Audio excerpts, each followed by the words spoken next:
Hi, welcome to the C Sharp tutorial. The last tutorial we looked at passing an array into a method in a different class, and passing an array is an object, and so if you can pass an array into a method, you can also pass a whole object of a class which can have lots and lots of methods, variables and different stuff inside it to be accessed inside a method. So we're going to show you how to pass an object into a method. What we are passing is we're passing objects by value.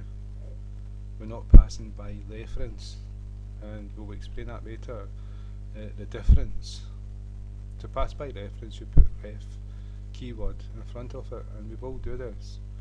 The difference between value and reference: when you pass by value, you pass that actual value of a variable or a string or an array, and so whatever you do with that will not change the original variable, integer, string, array, because it's a copy. But if you pass by reference, what you're doing is you're passing the original, not just value, but the original variable in memory. So any changes that you'll make to it will change that what is stored in memory, and so it will be a permanent change to what you pass into that method. So that's the difference between passing by reference and passing by value. But what we're doing at the moment is passing by value. So what we're going to do today is pass an object, a whole class, into a variable. This is what we passed the last tutorial, was an array, and we created the array up here, assigned all the values. So what we're going to do is we're going to go to the second class, and we've got this string put into the second class and new name, and so new name is this. So we're going to pass a string into this method first before we go into objects. And so we'll go back to programs, and if we create a string, call it name equals YouTube.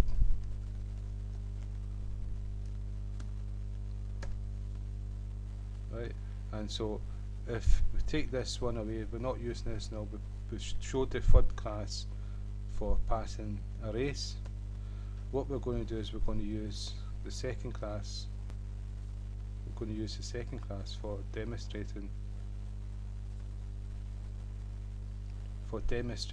passing objects and strings. So the name we've given to this object created is second, so we'll access it with second. So we'll go second dot, and we want this method, second class method, brackets, so we can pass something in, and in here we're going to pass a string, and the string we created was called name, and that's up here, and it's YouTube. So if we run this method, if we run the program now, that method will print out YouTube, and that's from that method. And that was, so what happened here is we created a method beforehand, and we ran this method in another tutorial without passing anything into it. But what we done is we added string. We passed in a string, and we gave it a name, new name. So what we've done is we created a string called name equals new name. This equals whatever was passed in, and then we printed it out the screen. That's why YouTube came about. Well, that's why YouTube it was printed to screen. And so then what we've done is we called this class by the object that we created, gave it passed name was created as a string, and we put YouTube into it. So we ran it YouTube was passed into the method, and the method took YouTube here. We said string name equals YouTube, and then we printed out name. We could just print out that itself and it would still work, but this is the way I've done it, so just to show you how you can assign things and make things different. So that's how you do a string. What we're going to do now is an object, right? And so the object, we're going to pass the first class object, right? And so the way we would do this is where you've got a string, you give the name of the class, and because the class is part of this package, we don't have to give a whole directory of names. It knows where it is, but if it wasn't, then we would have to tell the compiler C# where to find this class, but we don't have to do that, so it's just a name. So we'll go first class. You can see it's changed colour. That's it, you know it's okay. It's an object.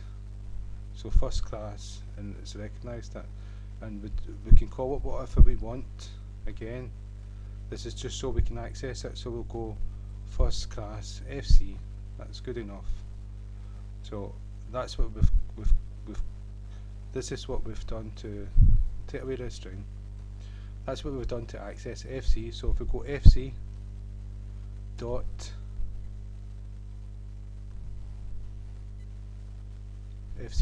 we get access to all the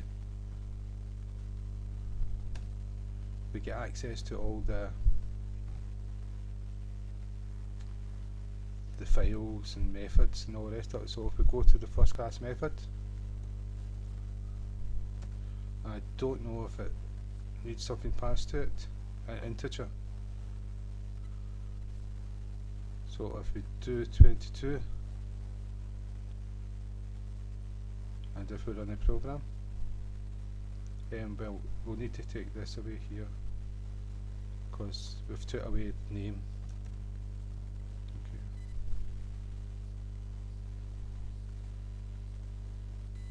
Right. And what that's telling you is, and when we called the method, we gave it the wrong argument because we've still got name, we've still got a string there. And so what we'll do is first class. Well, we don't need to do first class. What we do is it's called second. So we just need to go second is being passed. If I can. Now I'm not doing this tutorial very well, sorry. It's second. First class. It's first we're passing, sorry. And see that all that's disappeared. So we've passed the first object, the class object, into here, and so in the second one, what we've told it is going to be of object first class, and we're going to call whatever's passed into FC. So if we run this program now, 34 is printed. So what we've done there is, normally you would put string int int, or you'd put int with square brackets for an array, or you would put string square brackets for an array. But we're not doing an integer or a string, we're doing a class, and so it's an object of a class, and so we tell C# what's the name of this object, and that's the name of the object here, first class. And whatever we're given this value will allow us to access in this method any methods that's in that class. Now remember, you could have a class that's to do with sound, and it's all different acoustics and different things like that. I don't know what to think of to explain to it, but you would have a class with lots of different methods and lots of different things that you can do with that class. And so to pass a class to an object means that you can do a lot more things. A method, pass a class in a method, means there's a lot more things you can do inside that method, and so it's very useful to pass an object to a method, but that's how you do it. And so again, I hope that's helped, and in the future we'll look at passing by reference, and what we've just done is pass by value. Yeah, I've changed this around. Oh, sorry, it's swapped around there, so it did first class. Yeah. And so if we change this number we pass to it, and make it 9, run the program, it's 41. Because to remember, in the first class we're adding 12 to whatever number we're putting in, so it became 41. So again, thank you for your time, and I hope that's